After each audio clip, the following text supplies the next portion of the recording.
কেমন আছো তোমরা সবাই? আশা করি সবাই ভীষণ ভালো আছো। তো আজকে আমি যেটা বানাচ্ছি খুব লোভনীয় এবং তোমরা কিন্তু অবশ্যই শেষ পর্যন্ত দেখো। এত ভালো হয়েছিল খেতে, তো তোমাদের সাথে শেয়ার না করে আমি পারলাম না। তখন বাজে 4:45। তখন আমার একদমই ভালো লাগছিল না কিছু। তো ভাবলাম তাহলে চলো একটু রান্না করতে শুরু করে দিই। মনে হলো একটু রান্না করতে, তার জন্য রান্না করতে চলে গেলাম। বাস গিয়ে দেখলাম ফ্রিজে কিছুটা পরিমাণ চিকেন আছে। জানতাম যদিও আগে থেকে যে একটু চিকেন আছে, তো সেটাই মনে হচ্ছিলো তাহলে চিকেন দিয়ে কিছু একটা বানাই। তো ফোন দেখতে দেখতে হঠাৎ করে এই রেসিপিটা চোখে আসলো। তো ভাবলাম তাহলে চলো এটাই বানিয়ে ফেলি। আমি আজকে বানাচ্ছিলাম মালাই চিকেন টিক্কা বটি, যেটা খেতে সত্যি দুর্দান্ত হয়েছিল। তোমরা অবশ্যই একবার বাড়িতে ট্রাই করো, দেখবে তোমরাও এর প্রেমে পড়ে যাবে। আমি এখানে চিকেনে একটা ব্রেস্ট পিস নিয়ে নিয়েছিলাম, পুরো সলিড চিকেন ছিল। সাথে দিয়ে দিলাম বেশ মিডিয়াম সাইজের 2টো পেঁয়াজ, আর দিয়ে দিলাম কয়েক কোয়া রসুন, আর কিছুটা পরিমাণ আদা, আর একটা কাঁচা লঙ্কা। যেহেতু খুব একটা বেশি ঝাল এই রান্নাটা ভালো লাগে না খেতে। বাস চিকেনটাকে আমি পেস্ট ঠিক না, ফাইন কিমা করে নিয়েছি। পেস্ট করাটা অন্য ব্যাপার, আর কিমা করাটা অন্য ব্যাপার। মানে ফাইন কিমা বলতে পারো, ফাইন কিমা করে নিয়েছি।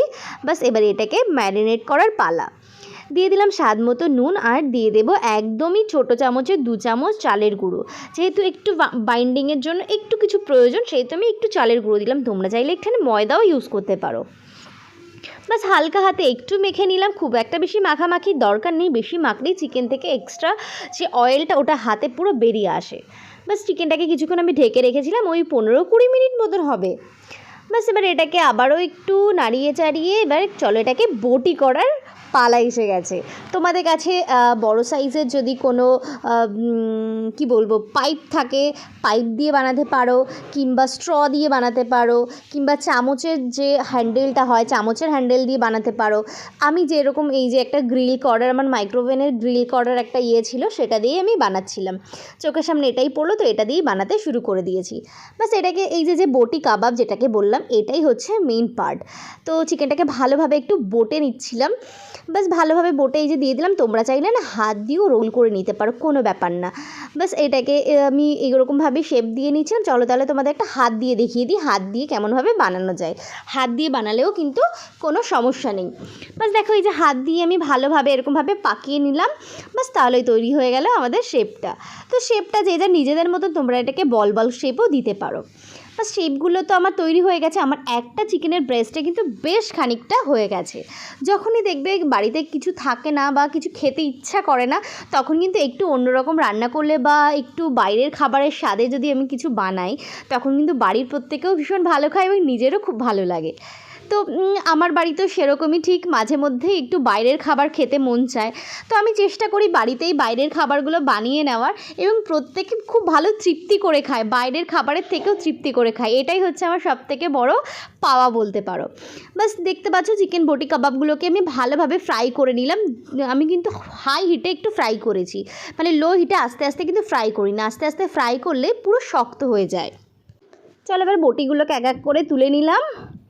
আবারও আমার আরও কিছু বটি ছিল, দেখতে পাচ্ছ মানে একটা চিকেনের ব্রেস্টে কতগুলো হয়েছে, বেশ অনেকগুলোই হয়েছিল আমার। প্রায় 12-13টা তো হয়েইছে, তার বেশি ছাড়া কম না। তো আর কি অল্প চিকেন থাকলেও কেউ এসে পড়লে হঠাৎ করে, তো অনেকের জন্যই কিন্তু এই রান্নাটা করা যেতে পারে। মানে বলা যেতে পারে যে এক পিস বা একটা ব্রেস্টের চিকেন দিয়ে অনেকটা বা 10 জন মানুষের খাবার বানানো যায়, এরকম একটা ব্যাপার। 10 জন যদিও হবে না, এটাতে 3-4 জন হামেশাই হয়ে যাবে। বাস এবার আমি বটিগুলোকে কেটে নিলাম। এভাবে কেটে নিলে না এর মধ্যে গ্রেভির যে ঝোলটা বেশ ভালোভাবে ঢোকে এবং অনেক সফট হয়। তোমরা চাইলে গোটা গোটাও বানাতে পারো, কিন্তু আমার মনে হয় এরকমভাবে কেটে নিলেই বেস্ট হয়। বাস এবার বটিগুলোকে কেটে নিলাম। দেখতে পাচ্ছ ভেতরটা কত সুন্দর লাগছে না, পুরো সসেজ মনে হচ্ছে। তো চলো এবার আমরা গ্রেভির জন্য প্রিপারেশন শুরু করে দিই। আমি যে তেলটা দিয়েই ফ্রাই করেছিলাম সেই তেলটুকু দিয়েই আমি আজকে রান্না করব। বাস অল্প তেল দিয়ে দিলাম এখানে মিডিয়াম সাইজের 3টে পেঁয়াজ। পেঁয়াজটা একটু বেশি দেবে, যেহেতু গ্রেভিটা পেঁয়াজের ওপরেই নির্ভর করে। তো পেঁয়াজটা বেশ খানিকটা দিয়ে দিলাম, খুব একটা বেশি কিন্তু আমি ভাজবো না, একদমই অল্প ভাজবো পেঁয়াজটাকে। আর দিয়ে দিলাম 10-12টা মতন কাজু বাদাম। কাজু বাদামটা একটু বেশি দেবে, কাজু বাদামটা দিলে গ্রেভির যে থিকনেসটা ওটাও খুব ভালো আসে। আর দিয়ে দিলাম 4টে মতন কাঁচা লঙ্কা। ঝালটা যে যার নিজেদের মতন, তবুও এই রান্নাগুলোয় না খুব একটা বেশি ঝাল হয় না, মিডিয়াম পরিমাণ ঝালটাই হয়। দেখতে পাচ্ছ সব কিছু আমার ভাজা হয়ে গেছে। আমি কিন্তু একটুও লালচে লালচে বা ব্রাউনও ভাজিনি আর কি, একদমই হোয়াইট করে ভেজে নিয়েছিলাম, যেহেতু আমাদের গ্রেভিটা পুরো হোয়াইট কালারের আসবে বা হোয়াইট কালার আনার চেষ্টা করব বলতে পারো। বাস এগুলোকে তুলে নিলাম। আমার মেয়ে কিন্তু খুব মানে বাইরের খাবার প্রেমী, জানো তো। তো ওকে যদি আমি বাইরের খাবারের মতন ঘরে বানিয়ে দিই ও খুব খুশি হয়।